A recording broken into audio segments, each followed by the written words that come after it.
사도행전 22장 22절에서 29절 말씀, 신약성경 227쪽입니다.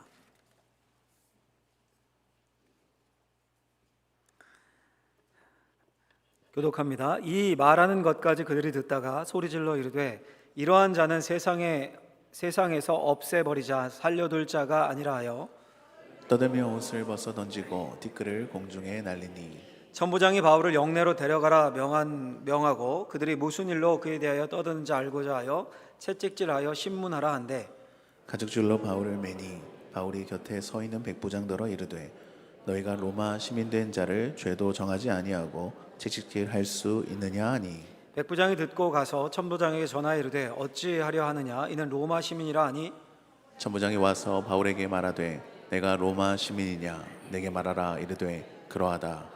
천부장이 대답하되 나는 돈을 많이 들여 이 시민권을 얻었노라. 바울이 이르되 나는 나면서부터라 하니 신문하려던 그 사람들이 곧 그에게서 물러가고 천부장도 그가 로마 시민인 줄 알고 또 그 결박한 것 때문에 두려워하니라. 아멘. 기도하겠습니다. 하나님 아버지 감사합니다. 우리를 하나님의 말씀 앞에 세우시고 삶의 지침과 깨달음을 허락하시기를 예비하심을 믿습니다. 생활의 염려와 모든 근심들, 번잡한 마음들 내려놓고 하나님께 집중하며 주의 말씀을 우리의 심령에 새길 수 있도록 성령께서 역사하여 주옵소서. 예수님의 이름으로 기도하옵나이다. 아멘.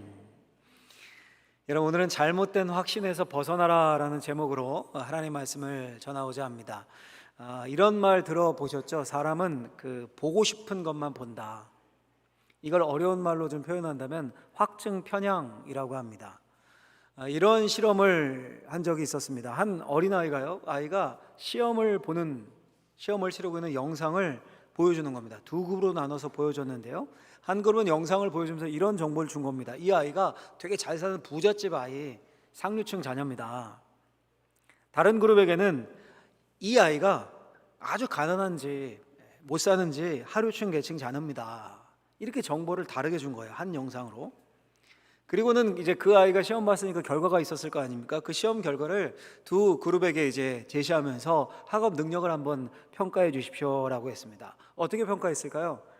상류층 자녀, 부잣집 아이다 이렇게 들은 그룹은 우수하다, 좋게 평가를 했습니다. 반면에 하위층 계층의 자녀라고 들은 사람들은 학업 능력이 낮다라고 평가를 했습니다. 같은 점수였는데, 같은 영상을 본 건데 완전히 이제 반대의 평가를 내린 겁니다. 그러니까 실제로 행해졌던 확증 편향에 대한 실험 사례입니다. 상류층 자녀, 잘 사는 자녀는 똑똑할 거다, 공부도 많이 할 거다, 공부 잘할 거다, 이런 확증 편향이 있었던 거죠. 여러분, 오늘 본문을 보면 이와 비슷한 확증 편향에 관련된 내용이 제시됩니다. 본문은요, 사도 바울이 예루살렘에 도착한 후에 일어난 일입니다. 바울이 예배드리러 성전에 올라갔는데 아시아에서 온 유대인들, 아마도 에베소에서 온 사람들이었던 것 같아요, 몇몇이 바울을 알아봅니다. 두 가지 제목을 들면서 성전에 예배하러 올라온 무리들을 격분하게 합니다. 첫째는 바울이 자신들의 율법과 성전을 비방했다는 겁니다. 두 번째는 이방인 헬라 사람을 성전에 데리고 와서 성전을 더럽혔다는 거예요. 사람들이 막 선동돼서 바울을 성전으로 밖으로 끌고 나갑니다. 신성한 성전에서 지금 사고를 칠 수는 없으니까요. 밖으로 끌고 나가서 죽이려고 합니다. 큰 소동이 일어난 거죠. 큰 소요가. 그 소식이 즉시 예루살렘 치안을 당시 담당했던 로마 장교의 귀에 들어갑니다. 급하게 로마 군인이 출동을 해요. 유대인 사이에 소요가 일어나면 로마 당국도 좋지 않을 거 아닙니까? 군인들이 출동했으니까 유대인 무리가 주춤했겠죠. 우리도 경찰 오면 좀 주춤하잖아요, 그것처럼. 그렇죠? 로마 군대 장교 그 천부장이 바울을 결박해서 하도 난리를 치니까 여기서 해결이 안 되니까 영내로, 요즘으로 하면 이제 파출소, 경찰서 혹은 군부대로 끌고 들어가려고 합니다. 진상을 파악해야 되니까요. 근데 군중들이 뒤따라오면서 막 소란을 피우는 겁니다. 바울을 호위해서 이제 영내로 계단을 올라서 들어가려는 찰나 바울이 어떻게 합니까? 갑자기 유창한 헬라어로 천부장에게 말을 겁니다. 우리식으로 하면 경찰서 데려갔는데 갑자기 막 유창한 영어를 써서 말을 하는 거예요. 깜짝 놀라서 천부장이 말해요. 네가 헬라어를 아냐? 그러면서 백성에게 말하기를 허락을 합니다.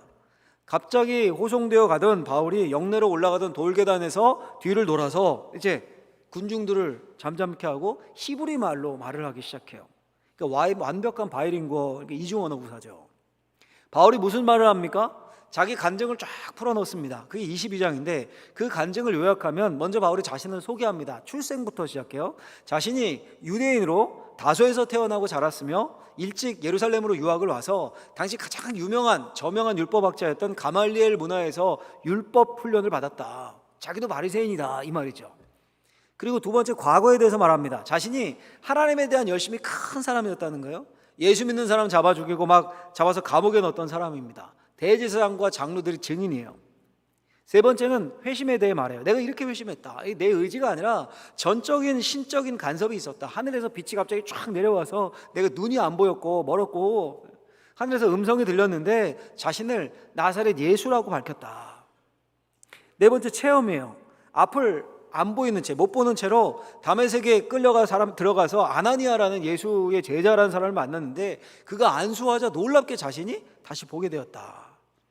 아나니아가 말하길 자신이 하나님의 택함을 받았고 하나님의 증인이 되게 하셨다. 그래서 이런 체험이 있었던 거다라고 알려주었다. 그리고 아나니아로부터 세례도 받았다. 그리고 다섯 번째, 소명이요. 성전에서 기도할 때 예수님이 즉시 예루살렘을 떠나라고 말씀하셨다. 자신이 주저하고 막 반박하자 예수님이 말씀하시길 떠나가라. 내가 너를 멀리 이방인의 사도로 이방인에게 보내노라. 바울이 여기까지 간증을 줄줄이 풀어가고 있는데 잘 듣고 있던 유대인 무리가 갑자기 그 간증을 끊습니다. 그리고 이렇게 반응해요. 그 반응 한번 읽어볼까요? 22절 23절 오늘 본문의 시작인데 같이 한번 읽어보겠습니다.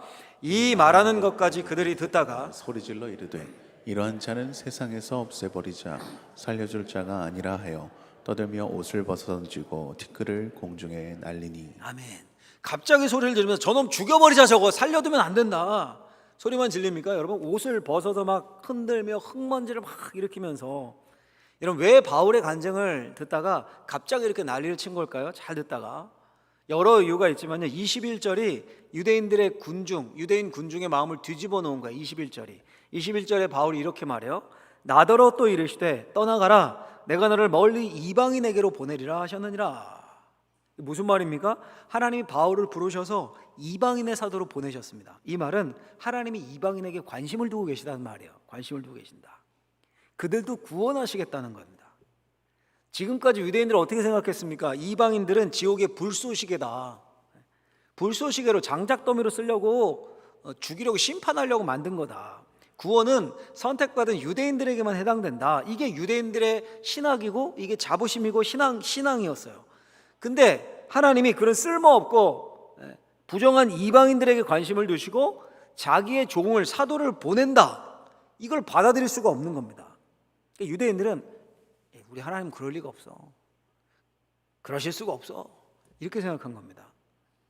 게다가 지금 여러분, 바울이 거룩한 하나님이 더럽고 부정한 이방인들에게 자신의 종을 보낸다라는 말을 지금 어디서 하고 있는 겁니까, 여러분? 유대교의 심장인 예루살렘에서 그 성전 앞에서부터. 그리고 갑자기 눈 뒤집힌 거예요. 저놈 죽여야 된다, 저거 살려두면 안 된다, 난리를 친 겁니다. 여러분, 이런 유대인들의 모습에서 우리가 뭘 깨달을 수 있겠습니까? 제가 한번 정리를 해봤는데 마음에 꼭 새기시고 실천사항으로 삼으셨으면 좋겠어요. 같이 한번 읽어보겠습니다.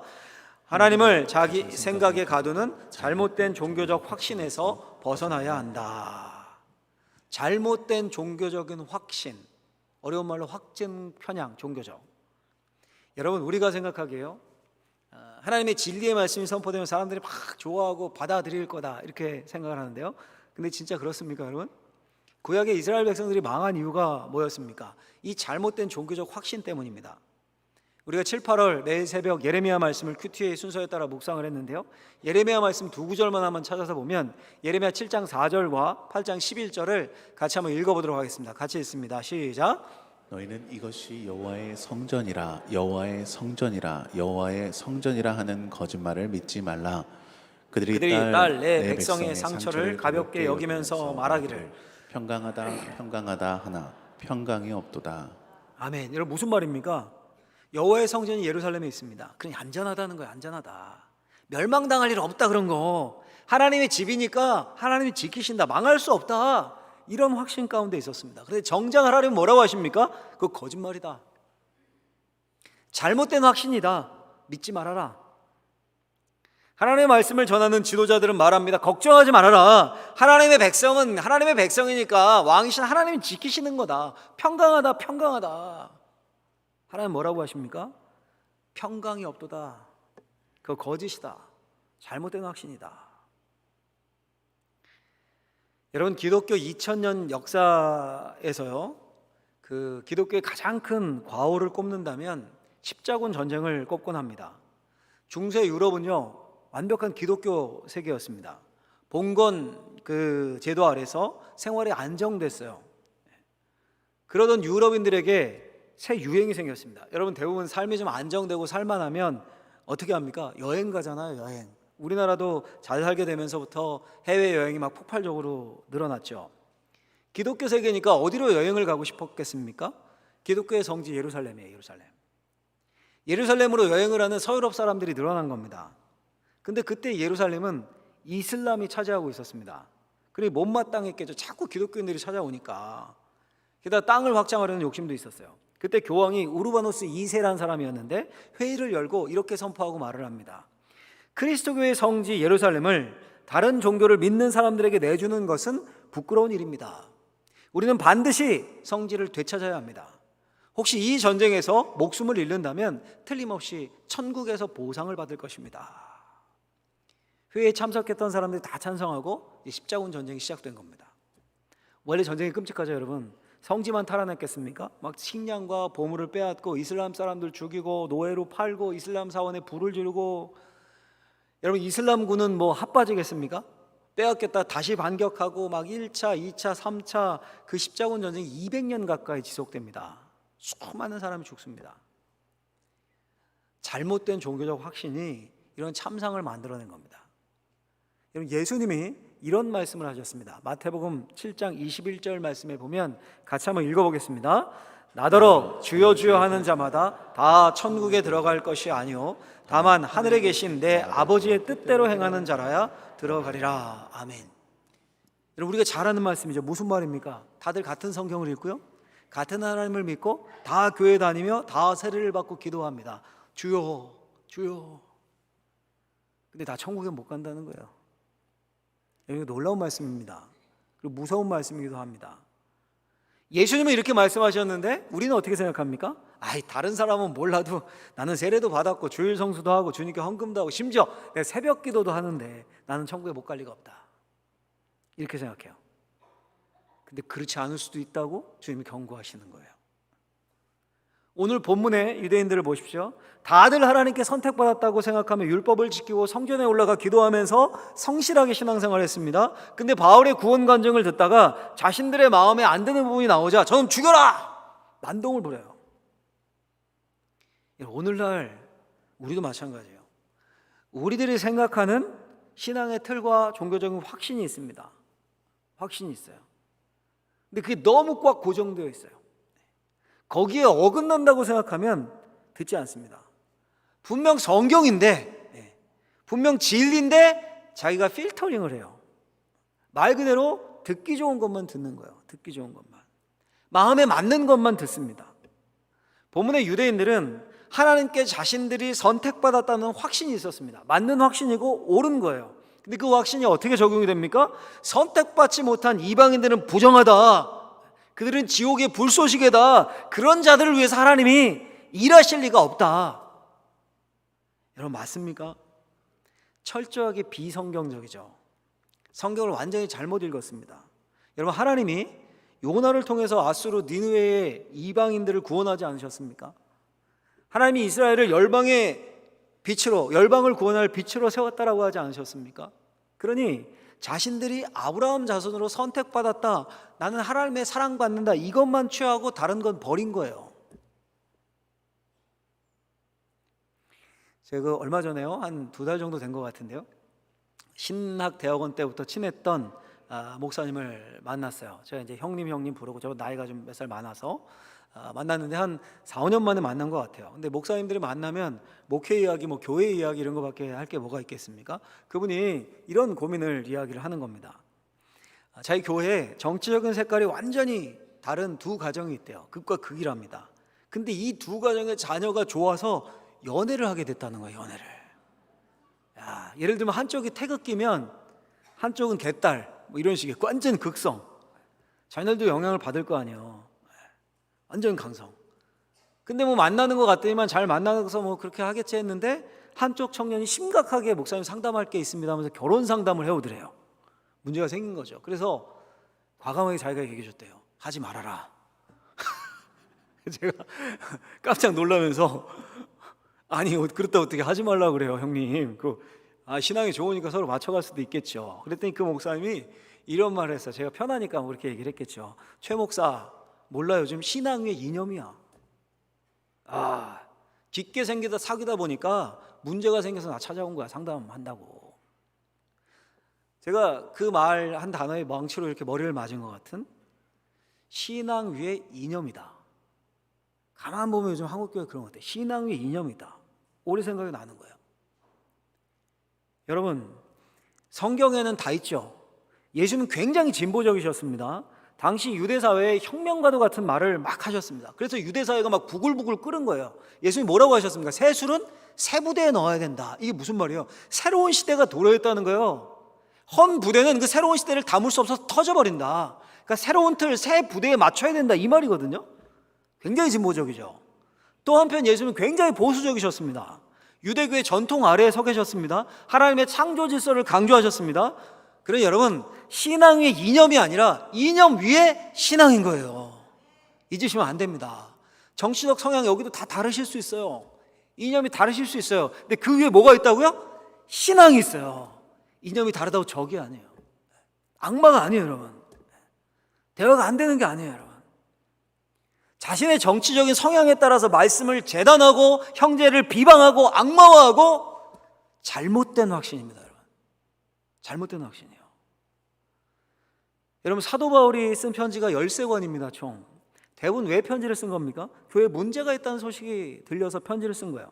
당시 편지를 쓰고 보내는데 비용이 꽤 많이 드는 일이었습니다. 왜냐하면 요즘 같은 이런 종이 있고 우편이 발달하고 이런 때 아니지 않습니까? 양피지 사야 돼요. 양피지. 그리고 막 새기듯이 써야 돼요. 때로는 대필자도 구해야 됩니다. 편지 써서 인편에 보내야죠. 돈이 많이 드는 일이었습니다. 근데도 바울이 편지를 써서 계속해서 보냈습니다. 교회마다 어려움이 있고 문제가 있다는 소식이 들렸기에 그에 대한 해답으로 편지를 쓴 거예요.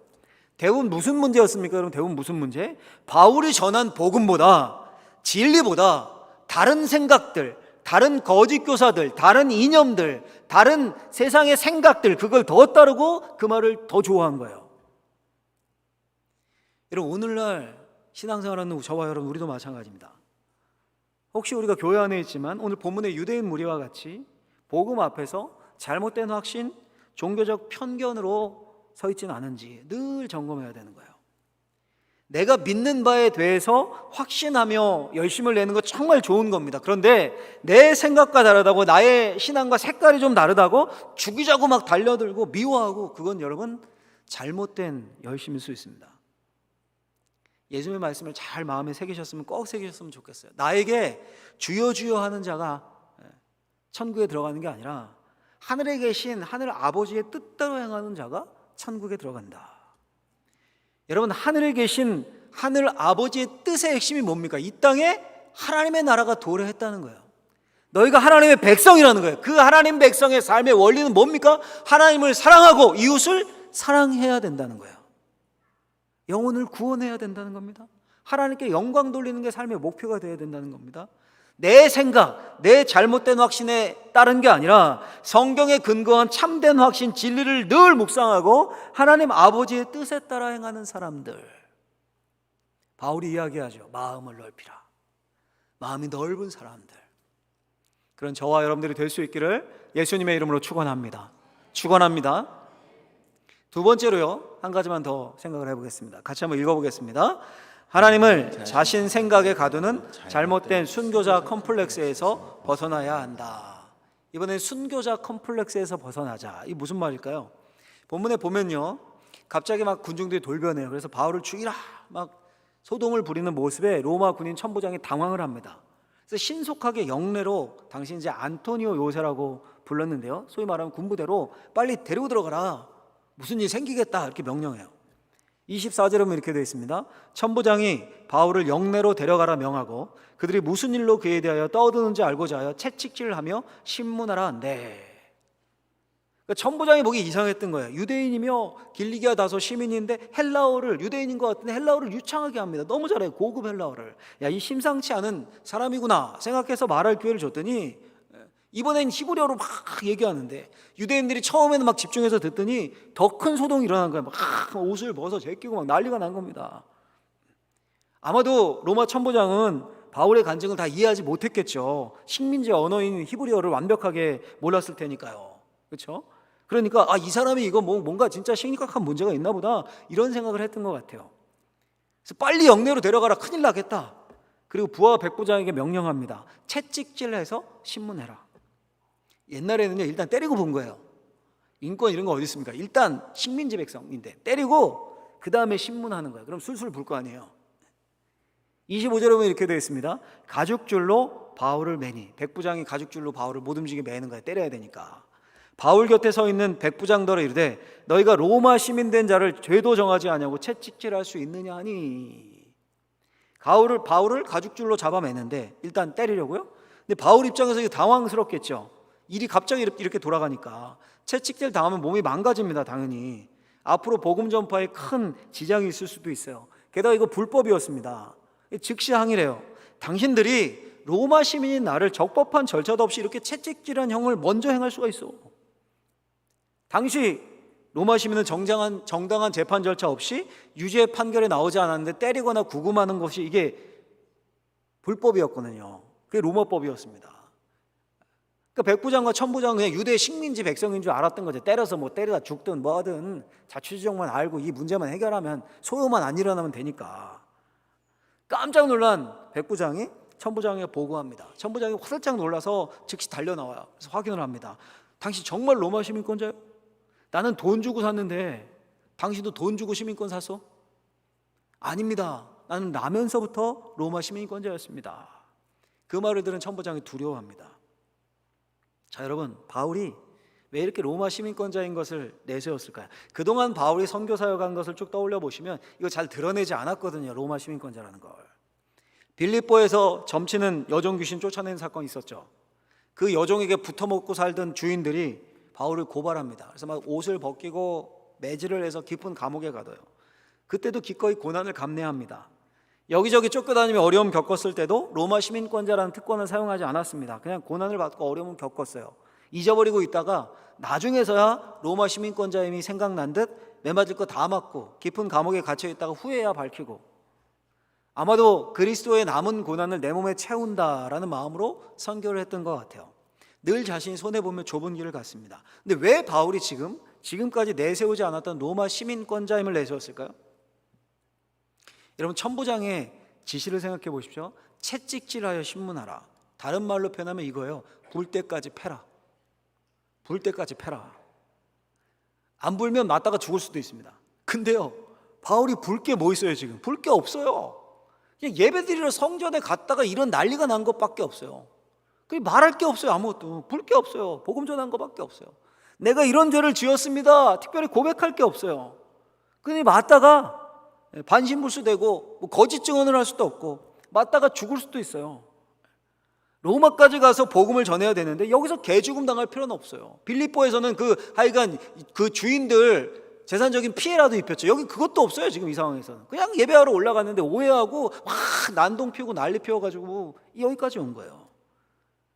식민지 백성으로 그냥 개죽음 당해서 던져질 수도 있어요. 게다가 여러분, 바울이 지금 편법을 주장하고 있는 겁니까? 불법적인 거래를 요청합니까? 없는 거 봐달라고 하는 겁니까? 로마 시민권자 아니지만 한 번만 봐주면 내가 두둑하게 챙겨서 드릴 테니까 그렇게 시민권자였다 상부에서 보고해서 써주시고 나 좀 풀어주십시오. 그리고 내가 그냥 사라지겠습니다. 쥐죽은 듯이 이러는 겁니까? 그게 아니죠. 로마 시민권자가 가지고 있는 정당한 재판받을 권리를 주장하고 있는 거예요. 여러분, 제가 문득 이런 생각이 들었어요. 이 설교문을 작성하다가 같은 예수님을 믿어요. 그리스도인입니다. 근데 어떤 사람은 위험이 생기고 문제가 생기면 전화번호부터 뒤집니다. 힘있고 높은 사람 찾아서 줄대고, 그래서 막 문제 해결하려고 바쁘게 전화 돌리고 막 움직여요.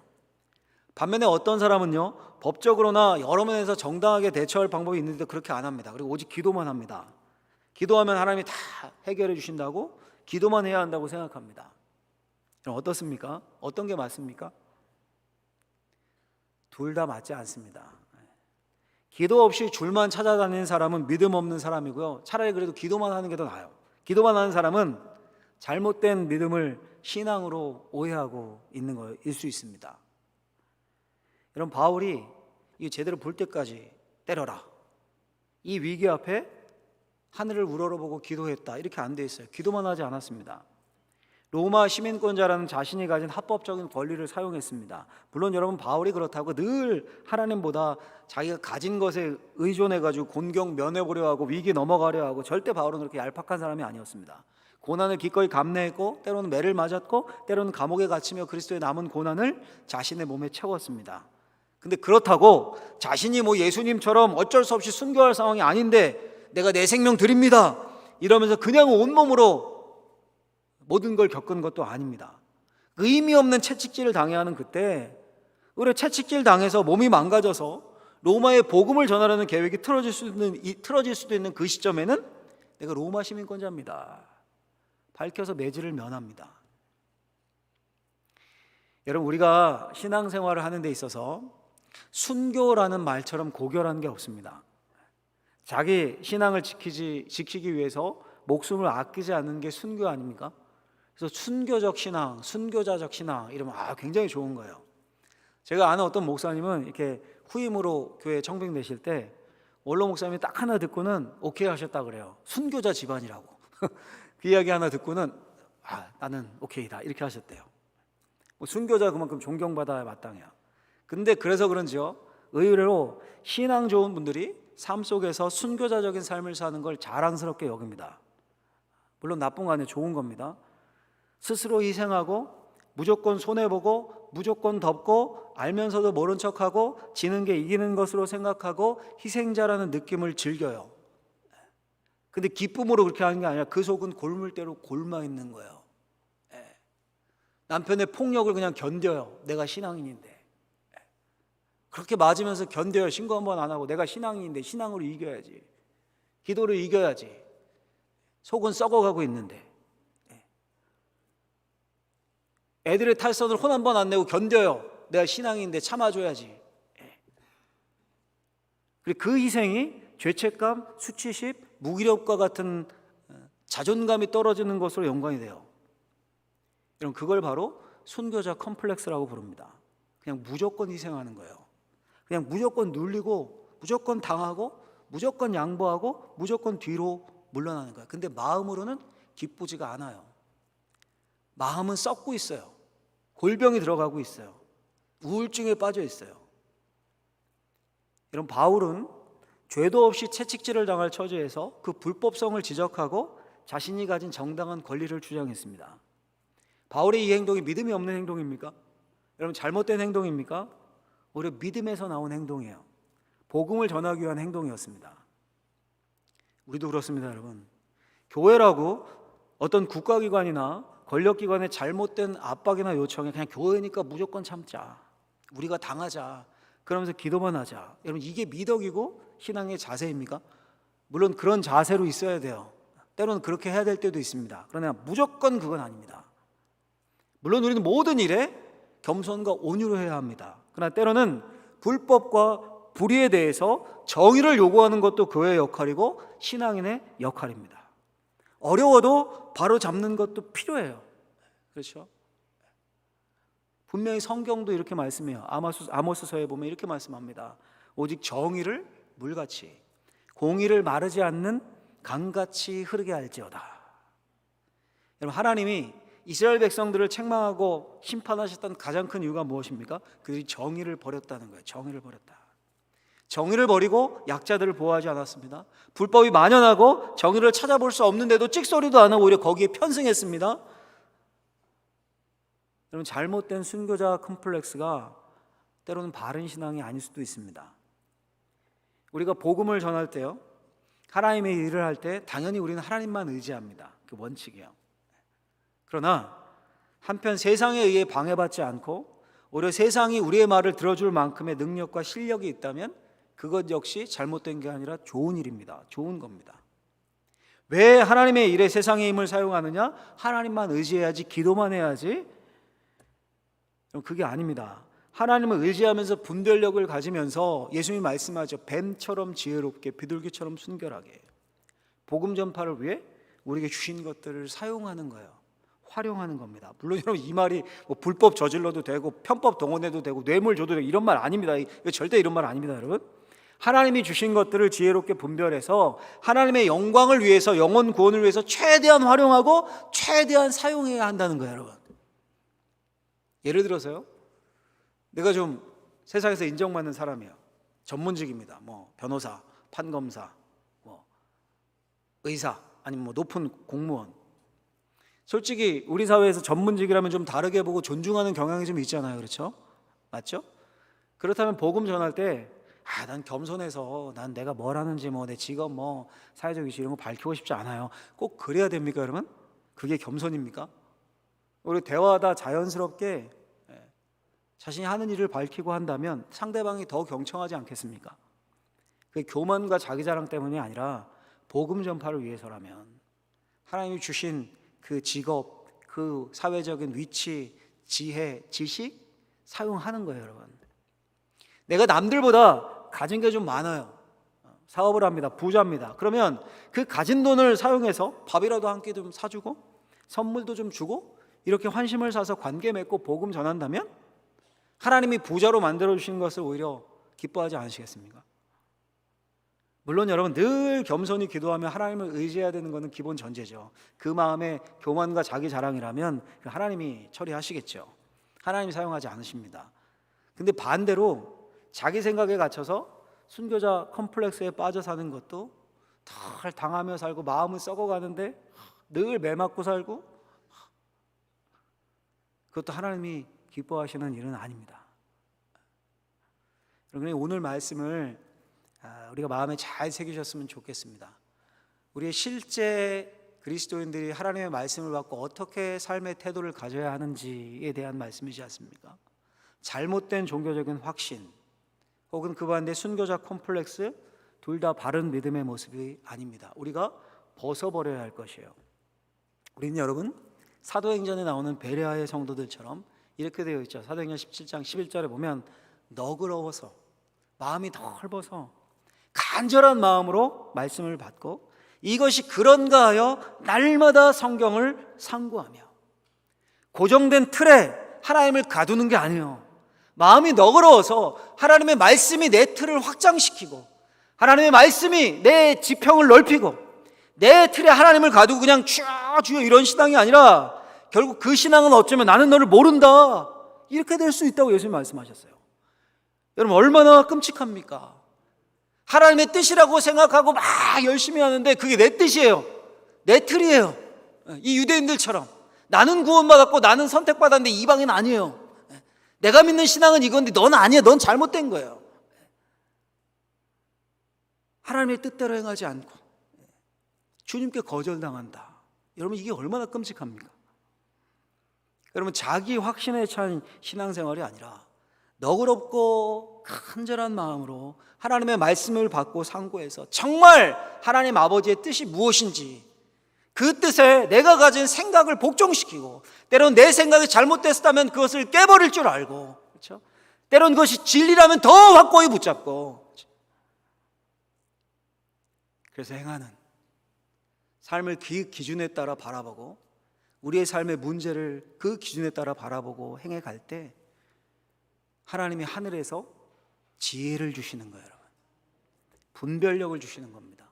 상황을 해결할 수 있는 능력을 주시는 겁니다. 그 관계 안에서, 그 삶 안에서 하나님이 역사하시는 거예요, 여러분.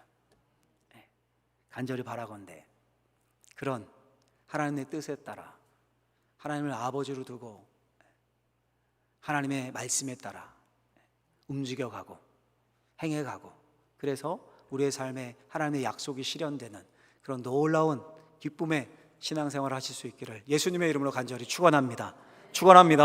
기도하겠습니다. 하나님 아버지, 감사합니다. 우리를 부르셨을 뿐 아니라 하나님의 뜻을 우리에게 알려주십니다.